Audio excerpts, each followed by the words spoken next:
Yeah, I think our guys had a great week of practice and preparation because it is a finals week. And most importantly, in finals week, your schedule gets disrupted. But our schedule didn't get disrupted. Our guys were able to have classes that didn't allow for multiple guys to miss our normal practice times. Most of their classes were in the afternoon, so they were able to get to their finals and get things done and have their study hours match that. I thought our intensity this week in preparation for the scouting report has been tremendous. LIU is a great team, coached by Rod Strickland. Definitely a very feisty, hard-nosed bunch of guys that's going to come in here and give their very best. Coach, after a really emotional win against Kansas, what do you tell your guys to know to make sure they stay locked in, during this conference play stretch? Coach, hold on, sir. Well, in June, what we did in June was talk about ourselves as the most important opponent and not having dips in our energy, not having distractions on or off the court. And on the court distractions talked about bouncing back from highs, not just lows or the roller coaster of emotions that come with the season or even the stress. So we've talked about these moments in script, and our guys even mentioned it before I mentioned it in the locker room after our last victory. It's been their message all along, and it's one of those things with a veteran group. They've been in college for a while, and I think when it comes down to teaching the young guys, they've done it by example. Coach, with Ant Robinson and kind of the growth he's had this season, what do you feel like is going to be the next step in his development? The next step in Ant Robinson's development, I truly believe, comes from the verbal communication, the more organization, the cerebral part that I think he's grown and gotten better from, even from freshman to sophomore year. Physically, he's continued to gain weight. He's continued to play with an intensity and a violence about him that I think helps. But the thing that helped his jump the most this year was his communication, and that has increased his level of organization. Most young kids or freshmen who become sophomores, the jump comes from watching film, and he's watching film. He has a great routine daily, and he's not been distracted from it. So just staying consistent in it and giving it time. Do you feel like that's something that comes naturally for him, or is it something that he has to really put in work on? No, it's natural. He's a son of a coach and a family of athletes. So for me, I know he knows how to prepare. The other part of it is Ant Robinson grew up playing baseball.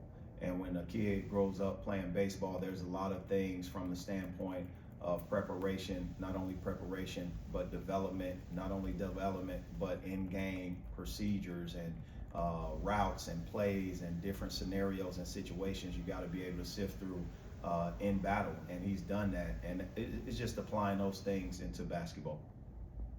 So for Tony Perkins, what was kind of the next stage of development in his early Mizzou career? Yeah, Tony is just about getting healthy, and that's the most important thing. Stacking days. He's doing a great job on and off the court. He was hampered earlier with his injury. The big thing that I saw this past game was cramps. That's what stopped his development in game. But he's stringing along some great days and great weeks, and he's not blinked one time. And he has enough experience. Tony Perkins has enough experience to be able to lend a hand to his teammates, give great advice to young people, but also galvanize our unit. Are you looking at the next week as a chance to give Caleb Grill some more rest, or is there an update there? Yeah, it's still the exact same. Caleb Grill is in the same place that I've mentioned, and I'll continue to say those same things.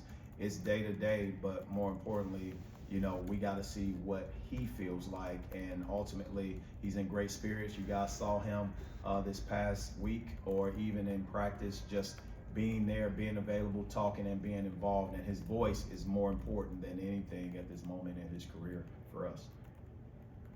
As you've gotten through kind of the first third of the season, what have you seen from the freshman group that you've liked about how they've come along early on? Well, when we look at T.O. Barrett, we understand his position, right? His position as a point guard, combo guard, defensive, a guy that can get into the lane. But I threw him in the game late because I know and I trust his defense and his instincts on that side of the court. And then offensively, he gives us a guy that can really facilitate and do certain things. So when it comes to T.O. Barrett, I think his growth is obviously coming with his opportunities, and he's getting better every day in practice. Honor Boateng the same way.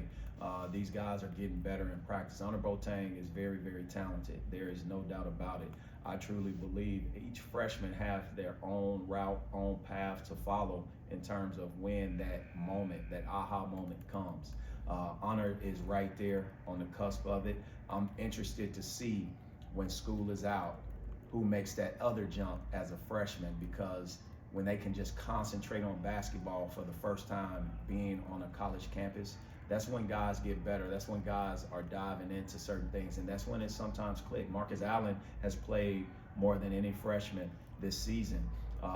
But, you know, when it comes down to his defense, he's very advanced on that side with the schemes. His high school coach, it was a tremendous coach, developed several guys, and I think that's what helped when it comes down to Marcus Allen. Peyton Marshall, you guys seen his development. I think he's going to continue to fill out and see when he can be as physical as he can be. But he's a guy we can throw the ball to, and he can impact the game with his passes. And obviously his defense, because he's a space eater. Last but not least, Trent Burns. Trent Burns is just getting on the other side of healthy. We're just waiting to make sure and see where he's going to be at moving forward. So those are the freshmen that we have, and I'm definitely excited about all 5 of those guys and what they're learning each and every week, but more importantly, how much more they'll grow this semester, meaning the middle part of this Christmas break. Coach, I'm curious, how have you seen the identity of this group develop over the course of non-conference play so far? It goes, because I see it in practice. I saw it in June in terms of their synergy, and that synergy is coming from the personalities in one locker room, and you cannot underestimate how important that is to your identity and the confidence. I think when you have a seasoned guy in the SEC like Josh Gray, he gives a tremendous amount of pressure on our defensive side, and he does such a great job, but it's overlooked and underrated. No one sees his impact, but he's as cerebral as they come, and when he's having great days, his team is going to continue to have great days. The same with Caleb Grill. Even though he's injured, his voice is there. Tamar Bates, his voice and his activity is there. So you look at those guys from the standpoint of what they have as a core given, they provide a lot. They provide a lot. And then you look at, you know, Tony Perkins, Aiden Shaw, Trent Pierce, Jacob Cruz, Marquez Ward. I've said all along our depth is on our side. We just got to make sure we continue to be unselfish and making sure guys are ready when their number's called, and understand player efficiency rating is more important than how much time you get, because you got to be able to do something with the time you have. And our guys are playing at a level of intensity that I think gives us opportunity to be on the best side at the end of the day. One last question. Where do you see as the biggest area for continued development as you finish out non-conference play here? As a team, we got to continue to take care of the basketball.